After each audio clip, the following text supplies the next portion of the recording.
Buongiorno.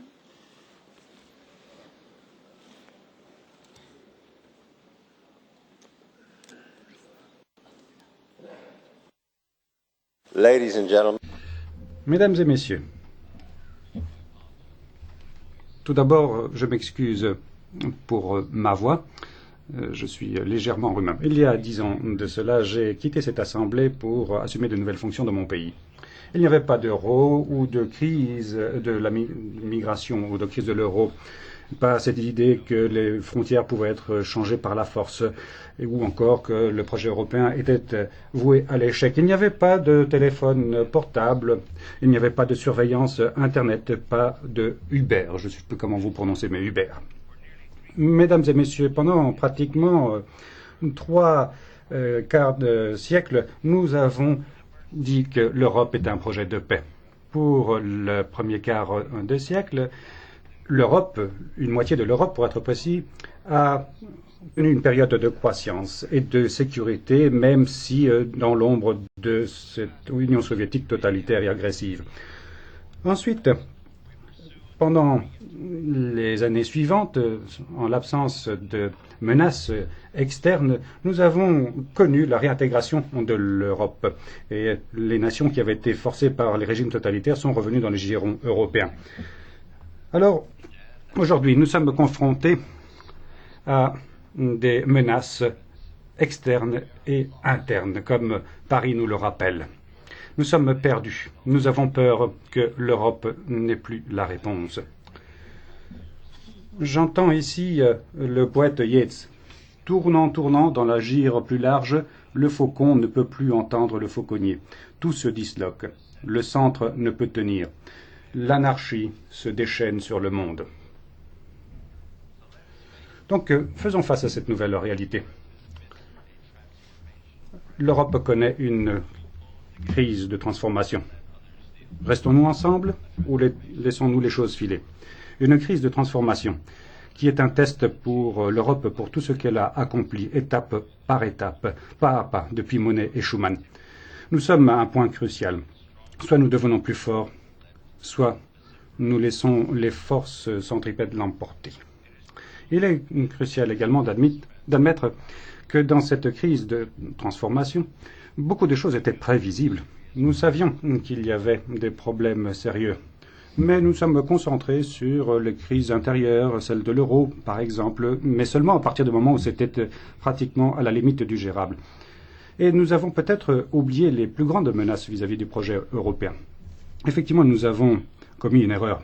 Nous savions, et depuis longtemps, que les différentiels importants en termes de revenus et de démocratie entre l'Europe et ses voisins les plus proches, au sud et à l'est, étaient une bombe à retardement. Sans oublier l'influence des régimes autoritaires au sud de la Méditerranée ou au Proche-Orient. Aujourd'hui, cette migration de masse est due au fait que les gens fuient ces assassinats, ces brutalités systématiques de Daesh. N'oubliez pas également que ces migrations sont dues à un manque d'opportunités économiques. Tout cela ne fait que menacer l'Europe beaucoup plus que par le passé. Schengen est menacé. Certains pays ne veulent pas prendre en charge les réfugiés, d'autres sont submergés par le nombre de réfugiés. La solidarité s'effrite. Certains refusent d'aider. D'autres disent, à juste titre, que la solidarité va dans les deux sens. Les fonds structurels et de cohésion sont également des manifestations de la solidarité. Mesdames et messieurs, nous sommes abasourdis quand on entend les chiffres. Des millions de réfugiés et de migrants sont arrivés en Europe cette année. On prévoit 2 millions de réfugiés supplémentaires pour les 2 ans à venir. Oui, ce sont des chiffres qui font froid dans le dos. Oui, cela mettra à mal notre cohésion sociale et nos budgets. Mais nous avons vu pire et nous sommes parvenus à nous en tirer. Je vous rappelle l'Europe de 1946. À cette époque-là, en Allemagne seulement, il y avait 12 millions de réfugiés internes et 12 millions de personnes déplacées de 20 nationalités différentes. Pour résoudre ce problème, l'administration des Nations Unies pour la réhabilitation avait débloqué à l'époque l'équivalent de 50 milliards d'euros. Je mentionne ce chiffre parce qu'il est très parlant. Il faut tout remettre en perspective et comprendre ce qu'ont dû aborder nos grands-parents, à quoi ils ont dû faire face. Il n'y avait peut-être pas d'institution à l'époque, pas d'Europe, peut-être même pas de gouvernement souverain, et cela avant le plan Marshall. Donc, mesdames et messieurs, nous devons peut-être essayer de nous reprendre, de rassembler nos forces et de faire face à nos responsabilités, de sortir de l'indécision. Nous devons gérer cette crise migratoire. Nous le devons vis-à-vis de nos grands-parents. Nous devons agir dans la solidarité. Nous devons partager le fardeau.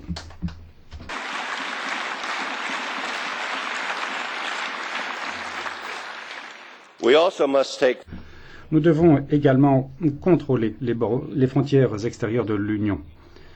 Nous ne pouvons pas nous permettre d'avoir un manque de frontières à l'intérieur et à l'extérieur de l'Union.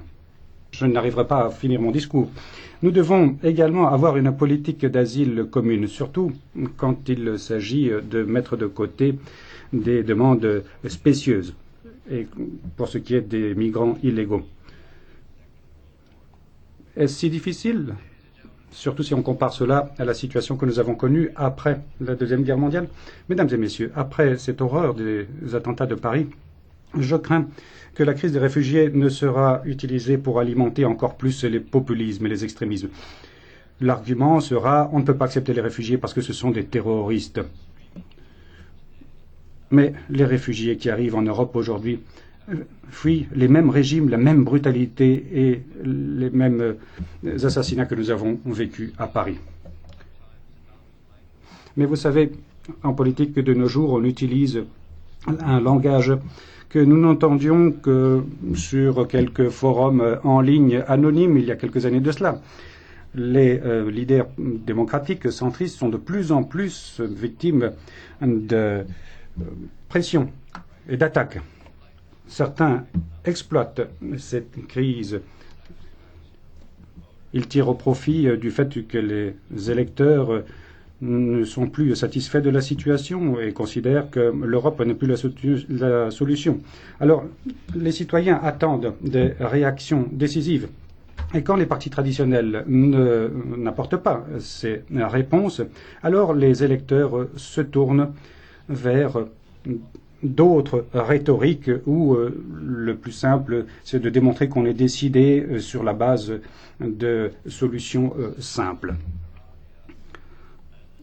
Alors je le dis, et au passage je précise que je suis un enfant de réfugiés qui ont fui l'Estonie pendant la Seconde Guerre mondiale. Cela explique mon accent.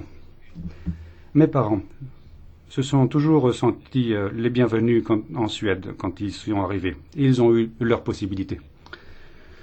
Alors quelques décennies plus tard, ou dans quelque temps, j'espère que un élu d'origine syrienne prendra la parole ici avec un accent allemand. Mesdames et messieurs, nous aurions dû prévoir la crise de l'euro et la crise migratoire. Il y en a une que nous ne pouvions prévoir. C'est l'invasion et l'Anschluss de la Crimée, avec l'invasion de Donbass par la suite. Je n'insisterai pas sur cette question aujourd'hui, mais la Russie a accompli tout cela il y a 2 ans de cela, et ainsi elle a violé tous les traités de sécurité européens fondamentaux, y compris la Charte des Nations Unies, la Charte des Nations Unies, mais encore l'acte final d'Helsinki de 1975 ou la Charte de 1990 de Paris. Il y a eu également violation du mémorandum de Budapest de 1994 où l'on garantissait l'intégrité territoriale de l'Ukraine en échange de l'élimination de ce qui était à l'époque l'arsenal nucléaire le troisième arsenal nucléaire le plus important. Donc, nous sommes ici face à une violation de traités européens, j'insiste, européens. Et nous sommes face à une menace vis-à-vis de notre sécurité européenne, j'insiste. La réaction de l'Union européenne a été efficace. Il y a eu un effet dissuasif. Les sanctions ont été efficaces. Mais je pense qu'il faut faire preuve maintenant de patience stratégique. Certains disent qu'il faut dialoguer. Oui, mais le dialogue en tant que tel n'est pas une politique. Ce n'est pas une politique permettant de réagir à l'agression. Je pense que nous aurions dû tirer la leçon de Munich de 1938.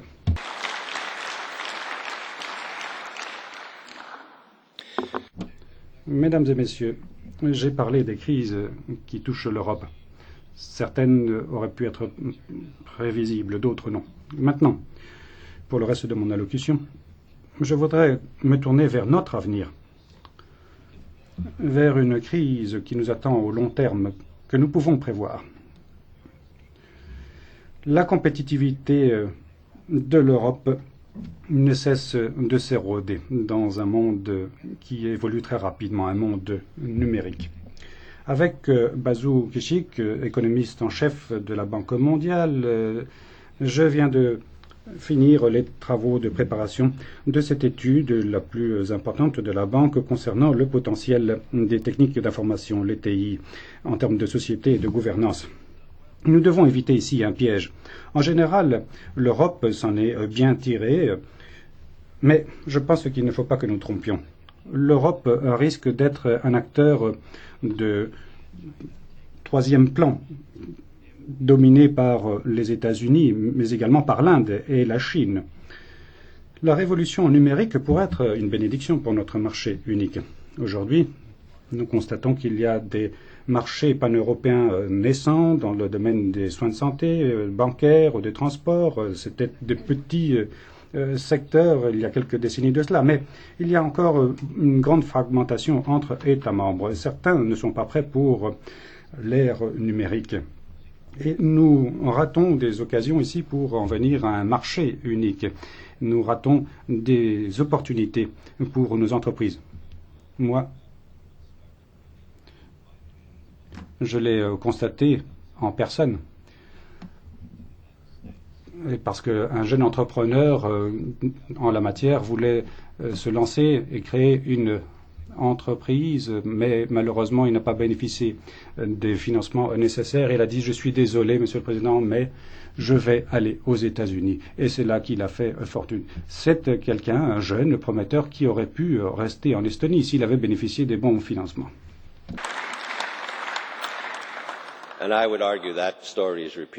Et je dirais que cette histoire ne fait que se répéter constamment dans chaque État membre de l'Union européenne. Il y a 60 ans, lorsque le traité de Rome a jeté les bases de ce que nous appelons aujourd'hui les 4 libertés, personnes, biens, capitaux et services, rien n'était numérique. L'informatique en était à ses premiers pas. Mais nous vivons aujourd'hui dans un monde complètement différent. Nous devons reconnaître l'importance du changement intervenu, surtout ces 10-15 dernières années. Et si nous ne le faisons pas, l'Europe prendra du retard, nos citoyens également. Relever le défi de la révolution numérique doit pouvoir compter sur le génie des entrepreneurs européens, ces entreprises de la société civile et tous les niveaux du gouvernement. Les forces du marché, les modèles d'affaires seront les principaux moteurs du changement de notre réaction, mais la législation, toute la législation européenne doit venir les soutenir. Pour refléter l'importance de ce changement, je propose que nous ajoutions aux 4 libertés fondamentales une 5e liberté, la libre circulation des données. Cette 5e liberté pourrait venir s'intégrer dans les 4 libertés d'ores et déjà existantes. Mais je crois que c'est quelque chose de suffisamment important pour qu'il ait un statut à part. Les données ne sont ni une personne, ni un bien physique, ni un capital, ni un service. Mais pour que ces 4 différents éléments puissent circuler, les données doivent également pouvoir franchir les frontières. La proposition de la Commission sur le marché unique numérique nous aidera à jeter les bases de la libre circulation des données. Mais Il faut que cela devienne une valeur du marché intérieur et non pas un ensemble d'objectifs à réaliser avant une date butoir. Mais que signifie cette cinquième liberté pour nos citoyens? Tout d'abord, la libre circulation des données signifie que nous avons accès aux services pour lesquels nous avons payé dans toute l'Union européenne. Cela signifie que le commerce en ligne ne serait pas limité par le pays dans lequel se trouve notre compte bancaire et les frontières nationales ne déterminerait plus de façon arbitraire quel citoyen européen peut acheter une marchandise numérique, un service numérique ou pas. Aujourd'hui, il est plus facile de transporter une bouteille d'huile d'olive de Sicile vers le nord de l'Arctique plutôt que de vendre une chanson sur iTunes. Et je peux vous dire que dans mon pays, nous avons des ordonnances numériques, ce qui signifie que dans mon pays, je peux me rendre dans n'importe quelle pharmacie avec une ordonnance. Mais dès que je quitte mon pays, ce n'est plus possible. Je ne vois pas pourquoi je ne pourrais pas me rendre dans une pharmacie à Strasbourg et obtenir un médicament qui m'a été prescrit par mon médecin.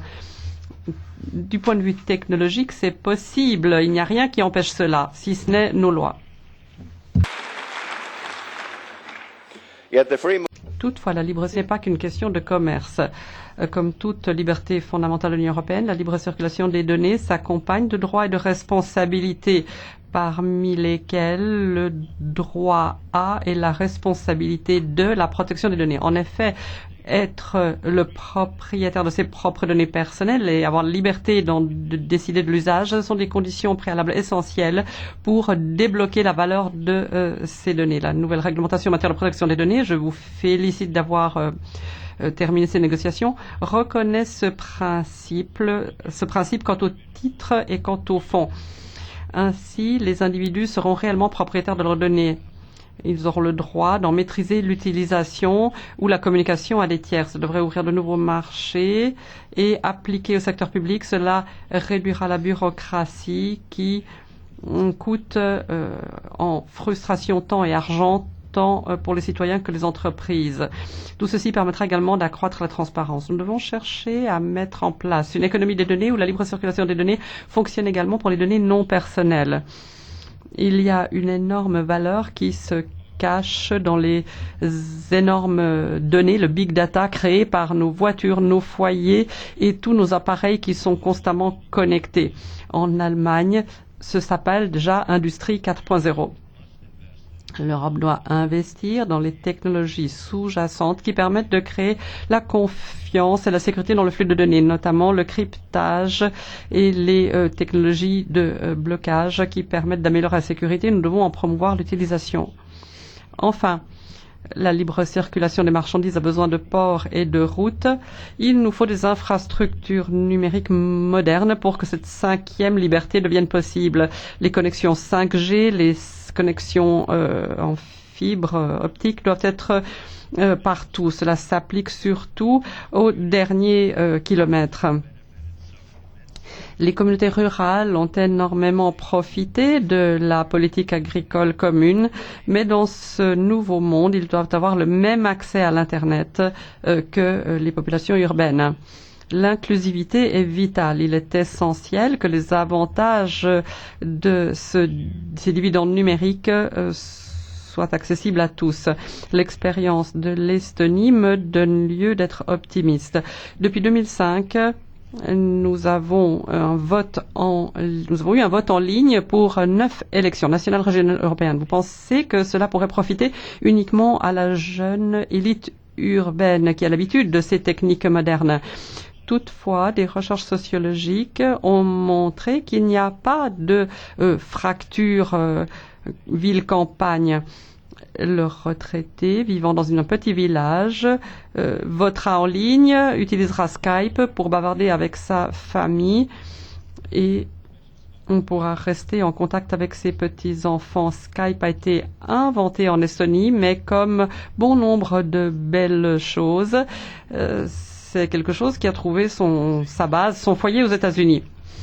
Mais, mesdames et messieurs, nous devons nous demander où nous mène cette révolution numérique. Quel est l'avenir du monde du travail dans une ère numérique? Qu'adviendra-t-il du conducteur de taxi ou de l'ouvrier d'usine?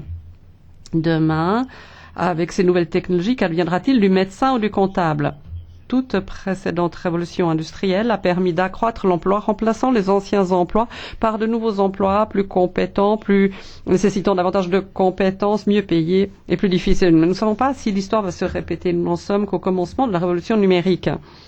Et je suis assez humble pour reconnaître qu'il n'y a aucune réponse certaine. Mais il y a une chose que je sais. La révolution numérique, comme les crises de la zone euro, la Crimée, les réfugiés, cette révolution, cette crise nous pousse à faire au mieux.